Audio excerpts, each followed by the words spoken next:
Good morning, Doug. Good morning, everyone. Doug, what do you think about Toby Keith? Uh, I like some of his music. Oklahoma guy, I think. Probably pretty cool. If I remember right, he was a football player. I bet he was. He was a big man. Yeah. And I can't remember what the story is, but I think he got canned from his job or laid off or something like that. And he was hanging out with a group of guys who had a band, and that became his employment. They got bigger and bigger, and then one thing led to another. So Toby Keith's a success story. Yeah, I was listening to some Toby Keith yesterday while I was writing the most recent anchor. And what is it? Whiskey for my men, beer for my horses. You know that one? Yeah. Why did I think Big and Rich sang that? But you might be right. Yeah. Is that Yeah. Toby Keith? Toby and Willie Nelson. Okay. Okay. Yeah. Okay. That's right. What kind of got me all worked up is just learning of some financial scams that happen to older people. And that song, Willie says that at times I need to just be strung up at the tree, is what he said in that song. And I was like, yeah, when you take advantage of widows and orphans, there's just special personalities involved. Yeah. Unfortunately, we see that here. We hear the stories, and that just ticks you off. Yeah, I forgot to share our disclaimer, but on the disclaimer and thought of that this week. The variable one I threw in there is financial decisions don't require urgent responses. Like 99% of the time, there's no urgent response to a financial decision. Usually, you've got time. How do we get that to be top of mind? You know, you think about what could be a financial decision that could trigger an urgent response. And what comes to mind for me is a car problem. Right, But right. really, enterprise is just a phone call away if there was a need for one, or a need beyond your abilities at that time. There's always a solution. Right, right. And most of the scams, as I was writing about them today, they all include two variables that I can think of. They all include an urgency and a privacy. Oh, Don't man. tell anybody we're doing Yeah. this, right? Yeah. Yeah. That's um I I put my own thoughts. I did some research on it, but I just think that a valuable family meeting, probably during the holidays, is just to sit around the table and talk about the most recent financial scams, so that it's familiar to the people, that they don't, when they see it, they're, oh yeah, somebody told me about this already. Confidentiality is huge in our business. It's a principle in our business. And shout out to all the financial advisors out there, because yeah, if someone's asking you to keep something private and it's a financial matter, you could probably share it with your financial professional, because confidentiality is a byproduct of what we do. Yeah, yeah. Well, it is a a big deal. Did I get that thing ever shared? I think I. There you go. Here's our weekly disclaimer. I thought I had that up there. Yeah, the most important thing on there is not a disclaimer. It's what Keith typed out. Yeah. If you're reading through it, just read that first line. Everything else, we have opinions, and we're going to talk about indices. Yeah. Yeah. And along with that, I gave Doug a quick kind of shout out on what I thought we might talk about before we get into the markets. And for some reason, the decades of the 20s, 40s, 60s, and 80s came to mind. And the question I threw to Doug is, come up with one or two make or break events that can happen, or decisions that can happen at each of those decades. And um, maybe that'll help somebody out there that's at one of those turning points there. So what are you thinking about a 20-year-old walks in here, and what would you tell them a make or break this? I didn't think of it in terms of make or break. I didn't read your instructions well. Well, I'll jump so in. I didn't take it that way. Yeah, so I'll jump in and like what I think a big deal is for a 21-year-old to know, or a 20-year-old. And I wrote down two things for a 20-year-old: value your time in your 20s, and value debt in your 20s. So when I say value your time, is you're probably going to have as much time in your 20s as any decade until your 70s, maybe. And you may not value it very highly, but I think you should value it and then realize there's going to be people who won't value your time and try to get you in debt, whether that's a university, whether it's a car salesman. But your time, when it's converted to pay off debt, can be very burdensome. Yeah, that's true. We see that. See, I mean, people are out for your wallet. It's like you think about the way Congress spends money, they're spending my grandkids' money. And so they're going to spend, or they're going to go for people who have earnings power and time. If time is a great thing and compounding, why wouldn't they prey on the young guys? Right. And so time isn't really emphasized as much when you're younger because of video games or whatever, but it's just such a valuable thing. And I was having a conversation with a friend last night that has a 20 something year old child, and he didn't think the employer valued him as much as he should be, which is, I probably thought that same way when I was 20. But it's such an easy time in history to increase the value of your time.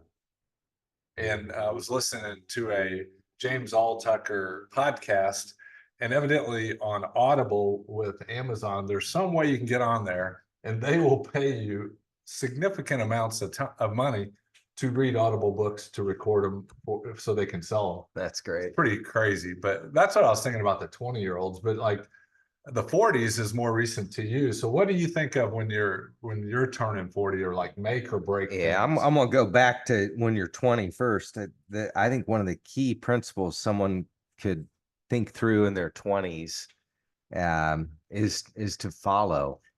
It's a great time of life to follow somebody. You're told you're independent. You're told you're all this in a bag of chips. You got no experience. You got you haven't really taken any risk yet. You just started to fly from mom and dad. And so I would encourage people in their 20s to find somebody to follow. And that could be, maybe there's an artist and you're an artist that you want to follow, that you want to get time with, that you want to learn from. And I would encourage you to not necessarily focus on leadership or making your mark quite yet, but just follow somebody, listen to them. And by doing that, you will be buying yourself time. Not only buying yourself time, because what's that old saying? A fool learns from his own mistakes, and a smart man learns from somebody Yeah. else's. So there's some time. Yeah, that's what this is an Eleanor Roosevelt quote in my stock book here. Learn from the mistakes of others. You can't live long enough to make them all yourself. You can try. When you're in your 20s, you can make it. I made a whole bunch of them in my 20s, but I think in your 40s, the next step that I would say is lead. It's time for you to lead. And that could be in your relationships, that could be with mom and dad, your siblings, um, your spouse, your kids. Do not be afraid to take a stance and go for it.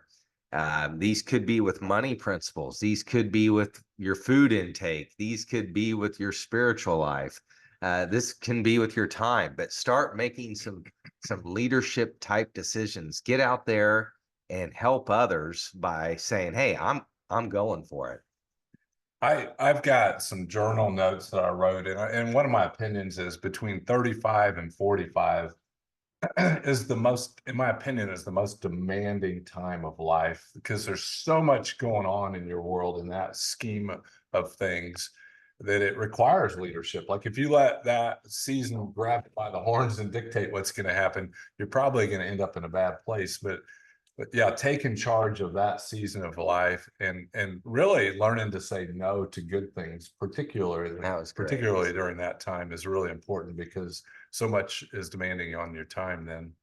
That was a great piece of advice you gave me. That was in my 30s. You told me that. I was saying yes to a lot of really great stuff, but really didn't say no to much, and so that didn't leave much margin.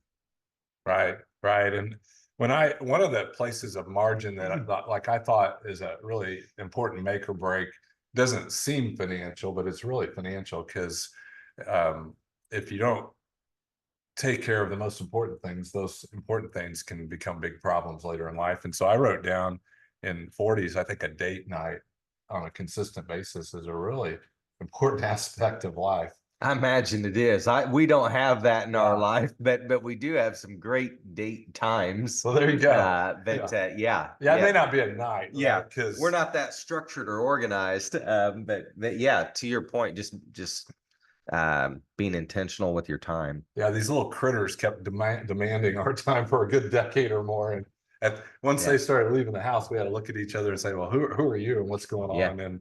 And really continuing that friendship is I think a huge deal. I think about on a financial basis, you're building up your 401k there in your 40s. And that's probably a very important time to be a strategic investor. If you're not going to have time to do it yourself, you should talk to somebody that knows how to invest better so that you can take those 401ks, and just a small incremental increase can have a big difference Mhm. 25 years from now. Mhm. Yeah. Yeah, and you're making some money in your 40s. Right. So you've got some extra that you could decide what do you want to do with that. Maybe it's you drive an older car for a while and you do ramp up that 401k or HSA. Absolutely. Well, let's jump to the 60s. You've not been there yet, but what would you envision from conversations that you've had with people in their 60s would be some make or So we can break chat decisions? GPT all these questions, which I did. Oh, okay. Okay. And I didn't like what they had to tell me. I mean, and I probably didn't like what they had to tell me just because it's so predictable. But one of the really awesome benefits of being in this business is so many of you have shared your 60s with me. And so I have knowledge of it. I have experience. I have no feeler because I haven't done it. I'm 48. But here's what I've seen. Be honest. Be honest with yourself.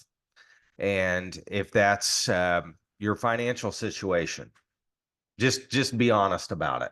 Don't try and be someone else or think that you should be someone else. Don't compare yourself to someone else. Don't do the, oh my goodness, we should have, we could have, why didn't we? Now we need to like jump in and start doing this. But just slow down and be honest with yourself. Be honest with yourself about your health. Be honest with yourself about your relationships. And then one of the key principles I've seen, and we got to see this, so many of our clients retired in their upper 50s and early 60s. I can't believe it when I'm talking with you. But the thing that you guys have done really well, in my opinion, is you've lived simply. You've lived simply with your finances, and that's allowed you to have some really cool relationships. I love that slow down, Doug. I wrote down for the 40-year-olds, which again, it makes sense that really all season is I just said, take your time. Because like a 20-year-old thinks they want to conquer the universe, right? Yeah. I thought that way. Yeah, I did too. But when you take your time, you get wisdom involved in your situation. You can really figure out what's really important, whether you're 20, 40, 60, or 80. You need to stop and slow down and kind of see what's going on there. I also, one of the other thoughts I had at 60 is at 60, depreciation is an idea. I'm 2 years into 60, but depreciation is an idea that probably is important to think about. One is depreciation of your house, that your house is going this way and your physical strength is probably going that way a little bit. So when you're looking at your house and being honest, the honest question might be, am I going to fix this house when I'm 70? Is that what you're saying? Because a lot of us on the call, including me right now, I'm thinking, well, my house has slowly gone up. So tell us a little more about the downward slope that you're speaking of. Right. Yeah. Yeah. And a lot of the reason your house has gone up is because of the tax privileges and benefits the Yeah. government's put in there. Most of the time, buildings depreciate in value. The paint peels off, the outside has to be repainted, the concrete cracks, all kinds of things happen. And you're more apt when you're in your 30s, 40s, and 50s to take care of those things. But there's an evolution of things that happen, and people tend to not be as active in taking care of that house as they get through their 60s and into their 70s. And my observation on a number of occasions for people is that house that hasn't been taken care of on a constant basis through their 60s and into their 70s ends up losing probably 40% of the value because of that lack of update. Yeah, that makes sense. Yeah, and so nobody's really talking about that. But if you're 60 and you're thinking about it, maybe you think of getting a new house at 70, like a brand new house at 70, let somebody else manage the one that had all the upkeep with it. And if you get a new house at 70, the new ceilings, the new roof, the new paint, all the new stuff may get you most of the way without having to take care of it too much. Yeah. Yeah. So the other idea that came to me in 60s was work longer. There you go. Yeah. Yeah. That it is a little pivot that let's say you live to 80. Do you know anybody who's done that well? Worked longer? Yeah, I think we've got somebody Who like, without giving their name, who comes to mind, like their story? How did they do it? We've got somebody on the show today that retired from a large pharmaceutical company and took on a consulting job, and they're still doing it today. And what that does is each dollar you earn in your 60s is $1 less you have to spend out of your retirement. Yeah. And it effectively stretches out the benefit of your retirement. Plus, even more importantly, I can't remember, was it Don, your friend up north we went to, that said, nobody cares what you used to be? Yeah. And it just struck me that to stay relevant is a big deal to a successful retirement and financial plan. I'm speaking to his foundation in a couple weeks. Really? Yeah. The other thing I really like about folks in their 60s is you can be a support, because your confidence can be just transferred to the person who's trying to learn to lead. Chances are you've been there, you've done that, you've seen it, and you survived it. And the person in their 20s, 30s, 40s, 50s, they need to hear that. You know, one other thing along the depreciation thing, and maybe that's a harsh word, but I was thinking long-term care, the cost of medical care in your 70s and 80s. There are financial solutions that can help offset that with long-term care. And these bodies depreciate with time. And I've noticed in my 60s, there's little aches. I'm like, oh, I didn't have that in my 50s. And I think a valuable make or break decision is to take care of yourself. Yeah. And that really starts in your 20s, because it's real easy in your 20s to become complacent and sit down and not take care of yourself. So exercising and eating better is something you can start at any point in time. And I think I'm confident when I've talked to people that are older than me that the exercise component allows them to enjoy those senior years much greater, and probably costs less as well. Yeah. Less medical expenses. So now we're jumping to the 80s, Doug. This one, neither of us have. We probably have more 80-year-old friends than most people, and we get to hear from them.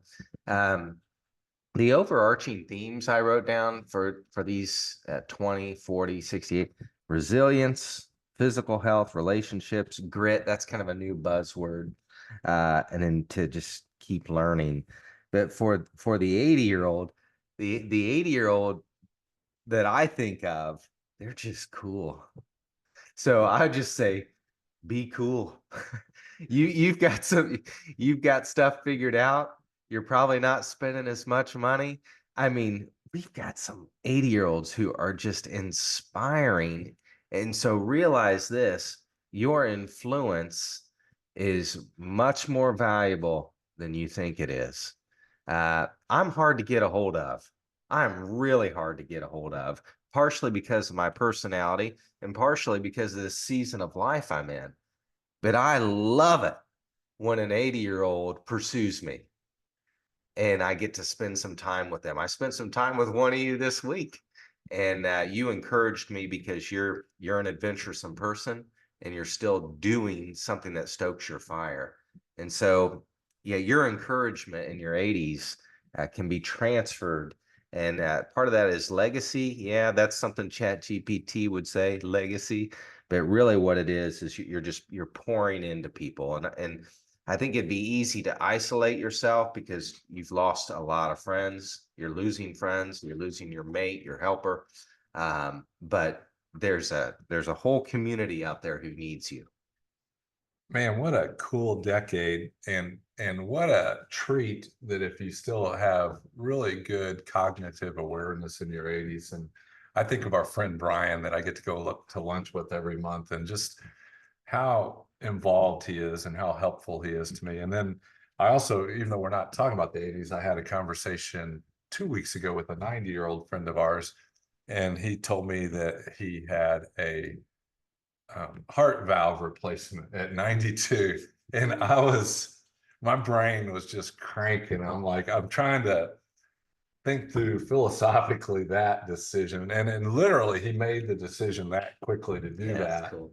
And it told me that that's an optimist point of view. And there's more that I can bring at 92. And so at 80, I think it's really important to know there's a lot you can bring, that like you can bring to a lot of people.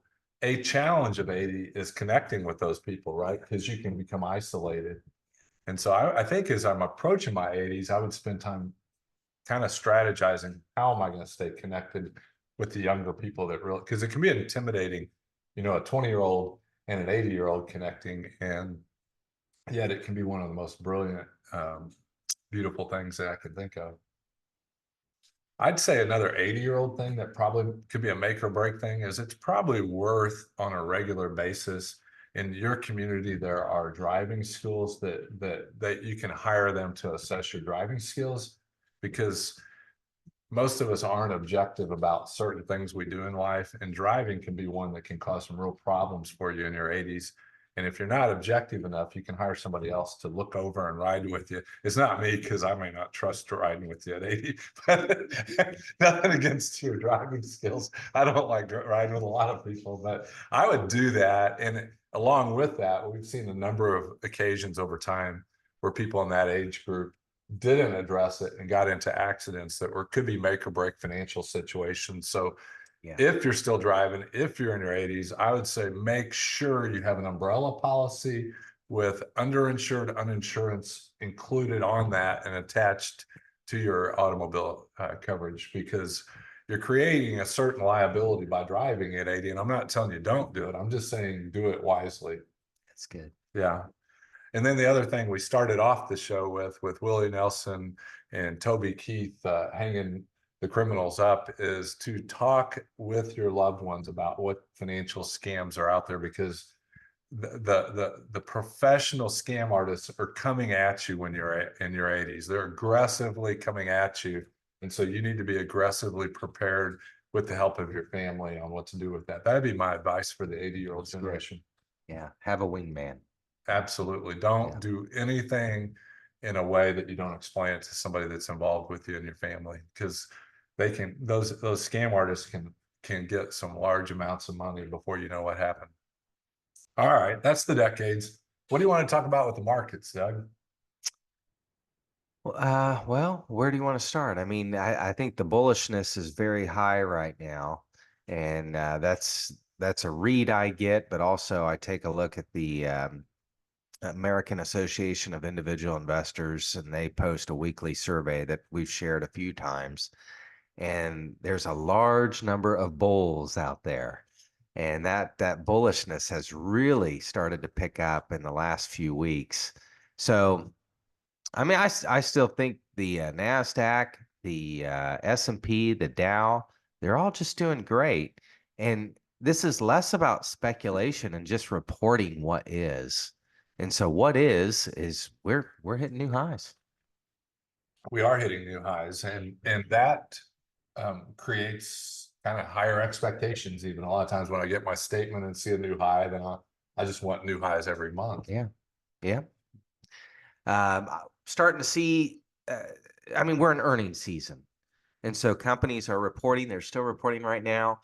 And so what we're seeing though is we're seeing some of those top 7 companies, we're seeing some of them not do so hot. And I think what this will do is this will spread out the market. This will spread out the optimism. Maybe it's into different sectors. There's 11 sectors of the S&P 500. And what I mean by sectors is basically business sleeves. There's a healthcare, there's technology, there's finance. And so we're starting to see it spread out from technology. And that's exciting.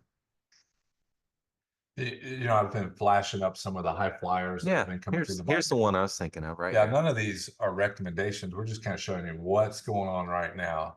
This particular company, you probably have something that was manufactured by them. And when we look at the company there and we just look at the chart, it's gone nowhere since probably last June. It looks like it's just gone completely sideways, maybe as long as last May.